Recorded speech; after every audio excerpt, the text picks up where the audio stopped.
Assalamualaikum warahmatullahi wabarakatuh. Saya Nurul Hidayati, Prodi Ilmu Al-Quran dan Tafsir Fakultas Suluddin dan Dakwah di Universitas Islam Negeri Madura. Pada kesempatan kali ini, saya akan menjelaskan tentang dinamika terjemahan Al-Quran ke bahasa lokal.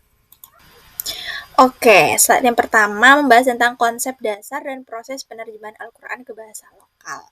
Jadi terjemah sendiri itu artinya adalah menjelaskan makna atau makna ayat ke bahasa lain.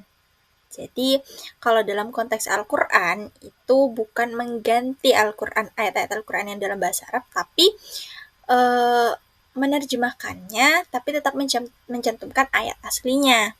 Ada dua jenis terjemah ya, ada yang harfiah, ada yang tafsiriyah. Nah, yang harfiah ini itu per kata ya, tapi yang kita gunakan itu tafsiriyah. Jadi menjelaskannya bukan per kata, tapi juga ada makna tafsiriyahnya atau makna yang menjelaskan ayat tersebut sedikit. Nah, kemudian prosesnya seperti apa? Prosesnya itu ya tentunya dipahami dulu teksnya, dipahami nahwu syarafnya, balaghahnya, asbabun nuzulnya. Kemudian kita juga membaca tafsirnya seperti At-Tabari, Ibnu Katsir, Qurtubi, bahkan tafsir kontemporer juga. Kemudian barulah kita mencari padanan yang cocok, padanan makna yang sesuai dengan ayat tersebut, dengan lafadznya atau katanya, kalimatnya. Barulah setelah diterjemahkan, dicek oleh tim ahli, divalidasi, seperti misalnya kalau di Indonesia itu Lajnah Pentasihan Mushaf, baru kemudian disebarkan, diuji apakah terjemahan tersebut bisa digunakan. Nah, seperti itu. Oke, next, perubahan dan tantangan dalam penerjemahan Al-Quran. Perubahannya itu bisa dari segi leksikal, di mana kata dalam bahasa Arab yang artinya itu kompleks, tapi ketika diterjemahkan itu maknanya mengecil atau tidak seluas kata aslinya. Kemudian perubahan struktur, jadi keindahan balaghah, sastranya itu ketika dipindah ke bahasa lokal atau bahasa lain itu menjadi berkurang, tidak terlihat lagi. Kemudian perubahan hermeneutik, jadi terjemahannya itu sudah dipengaruhi oleh budaya lokal juga.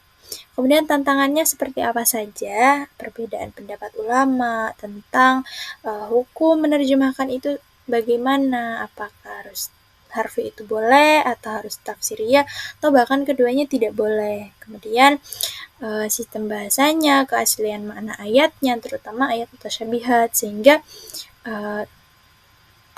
kita tidak bisa melihat makna aslinya itu sehingga tidak 100% sama dengan yang aslinya. Kemudian juga banyak yang mengkritik terjemahan-terjemahan lokal seperti yang dikeluarkan oleh Kemenak. Oke, terakhir itu contoh dinamika terjemahan. Di sini ada bahasa Madura, Aceh, dan juga Banyumas ya. Nah, ketiga contoh ini itu menunjukkan bahwa penerjemahan Al-Quran itu adalah proses ilmiah sekaligus budaya, sehingga setiap daerah itu mempunyai gaya terjemahannya masing-masing.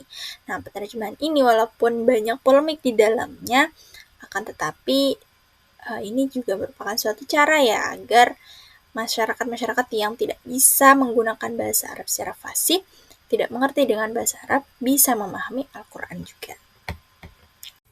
Sesuai dengan pembahasan kita kali ini, akhirul kalam matar sakalangkong. Assalamualaikum warahmatullahi wabarakatuh.